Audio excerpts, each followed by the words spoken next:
अस्सलाम वालेकुम। मोहम्मद सिटी मिटवर वाला कलाम वाह कंहिं ख़ूब चयो आहे, हर गुल खे पंहिंजी सौगंध आहे। इंड लठ जे हर रंग कलर खे पंहिंजी सूंह आहे। वाह कंहिं ख़ूब चयो आहे, हर गुल खे पंहिंजी सौगंध आहे। इंड लठ जे हर रंग कलर खे पंहिंजी सूंह आहे।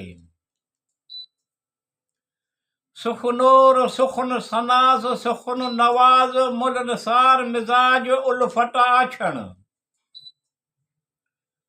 सुखनूर सुखन सना शनास सुखन नवाज मुल निसार मिजाज उल्फत आछण। निहायत हिसाज मेहनती खुश अखलाक आहे। वाह कंहिं ख़ूब चयो आहे, हर गुल खे पंहिंजी सौगंध आहे। इंड लठ जे हर रंग कलर खे पंहिंजी सूंह आहे। हिन जी हर गुफ़्तगू नसीहत जो नुक़्तो ऐं हर अमल मशअल राह। हिन जी हर गुफ़्तगू नसीहत जो नुक़्तो ऐं हर अमल मशअल राह। संदसि वसफ़ूं ऐं मिसाल जंहिंजो अंदाज़ बयां परे खां पधिरो मुनफ़रद हूंदो आहे। वाह कंहिं ख़ूब चयो आहे, हर गुल खे पंहिंजी सौगंध आहे। इंड लठ जे हर रंग कलर खे पंहिंजी सूंह आहे। उभटे तारा खिड़िया हुया उभटे तारा खिड़नि था ऐं उन जी सहाय ते जेकी कुझु ॾिसी सघिजे थो।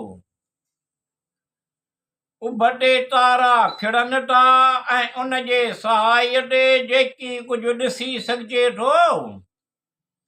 उन जे ॻाल्हियुनि खे ॻाइण ऐं गुणनि खे ॻाइण ॿाट में लाट ॿारण वांगुरु आहे। वाह कंहिं ख़ूब चयो आहे, हर गुल खे पंहिंजी सौगंध आहे। इंड लठ जे हर रंग कलर खे पंहिंजी सूंह आहे। वाटूं ऐं लाटूं वठी अॻिते वधे थो त ॾेख वेख आहिनि, रूप रंग कलर आहिनि। वाटूं ऐं लाटूं वठी अॻिते वधे थो त ॾेख वेख आहिनि, रूप रंग कलर आहिनि।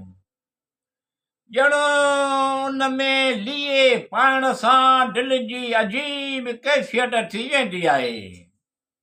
वाह कंहिं ख़ूब चयो आहे, हर गुल खे पंहिंजी सौगंध आहे। इंड लठ जे हर रंग कलर खे पंहिंजी सूंह आहे।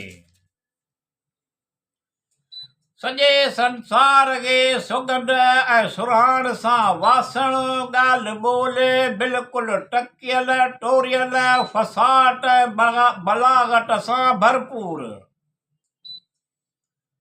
सॼे संसार खे सुगंध ऐं सुराण सां वासण, ॻाल्हि ॿोल बिल्कुलु टकियल टोरियल फसाट ऐं बलागत सां भरपूर। साईं जी जिद्दत ऐं जज़्बात सां टिमटार रंगीनी ऐं रवानी शरसार मीठाज ऐं मोहबत सां माला माल हूंदी आहे। वाह कंहिं ख़ूब चयो आहे, हर गुल खे पंहिंजी सौगंध आहे। इंड लठ जे हर रंग कलर खे पंहिंजी सूंह आहे।